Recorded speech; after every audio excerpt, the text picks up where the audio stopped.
What's going on, y'all? This is Lo. This is Key, or we're Low Key. So, welcome back to our channel. Welcome back, you guys. Where we talk about elevation, self-growth, and above all else, creation. What have you created today? Here at Low Key Creators, we all about creating the things we see in our head. Yes. And be willing to do the work. Like, really do the work, dig the ditches, and prepare for the abundance. What are we talking about today, babe? So today we're going to talk about your world is in your head. Yep. It's a simple statement, but it's real. When you get up, like, and you have a negative thought, like, that thought has taken up real time. Like, even though it hasn't physically manifested, the time you spent dwelling on that, it has taken up real time. And when the thought changes, there was no resolution to the negative thought. So you just wasted time thinking about something that doesn't even exist, man. Yep. Like, your world is created in your head first. Absolutely. And I feel like that's where the paradigm starts. Shout out Bob Proctor. I think the paradigm starts in your head, man. Like, you have to shake loose from the thoughts. Yes. We have to shake loose from the thoughts, man. You know, we have to understand that we are where we are because of the way we think. That's true. You know, I've had a past of holding on to negative thoughts, man, and then negative things transpire. And sometimes the negative thoughts you thinking ain't even what it is, man. That's true. Because you always have a choice to think on the positive side of the thing you think is negative. Always. But because you choose to live on the negative side, negativity is right there in front of your face. That's true. Your world is in your head. Like we said in previous videos, everything has two sides. Everything. There's nothing in this world that doesn't have two sides. It's a law, too. It can't. It's not possible for something to be one-sided.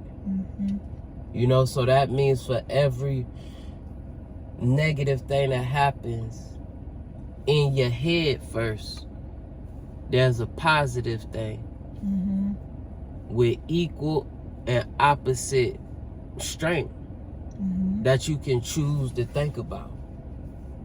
What you think, babe? Absolutely. Absolutely. It all boils down to your choice. Negativity begets negativity. If you stay in a negative state, you choose the negative things are going to come to you. Notice how you feel. When you think a negative thought, your emotions get, they get started. And then the next thing you know, you acting. It makes your demeanor, how you move, like the way you look, like everything starts to take on that negative thought, and then the next thing you know, you start thinking about all the other things that went wrong, with what somebody else said to you, and they may have not even meant it in the way that you said that they said it, but because you were thinking negative, you received it that way. So I think, it starts in your head, in your world, your outside, everything that happens to you is just a direct reflection of the way that you think. If you think you're fat, guess what?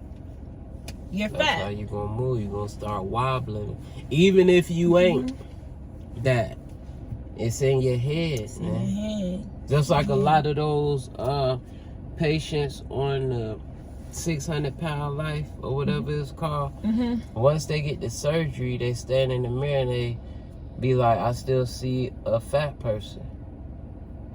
Because you choosing to see that side of the equation, man. Absolutely. And you subconsciously know you didn't do the work. But that's a whole nother story.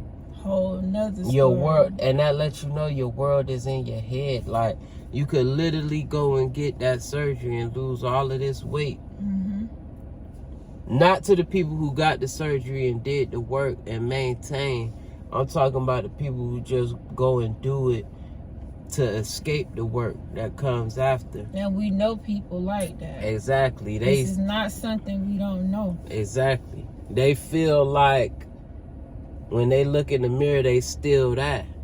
Because you're subconsciously, your mind knows that you didn't do the work, man. You cheated. Subconsciously, your mind like, what the? Oh. Yeah. Straight up. So your world is in your head first. And then it becomes a physical manifestation first. So we have to be cognizant of that from the moment we wake up to the moment we lay down. That is the single most greatest challenge that we have as humans from a day to day. Forget what that person doing, what you got, what you don't got. Like, what are you thinking about? Yeah. Are you strengthening your will to hold your thoughts on the positive thing until it just becomes part of your subconscious, man? Right. Or are you letting your mind run rampant? Anything left alone moves closer and closer to chaos, man. Unless acted on by outside force. Like, these are scientific laws, man. Absolutely. So if you don't use your will to act on your erratic thoughts, they'll move towards chaos. That's right. You know? So your world starts in your head. You don't want a chaotic world. You know? Let's do the work. You got something else, man? That's it. I'm Low. This is Key, and we're Low Key. Like, comment, and subscribe. Peace.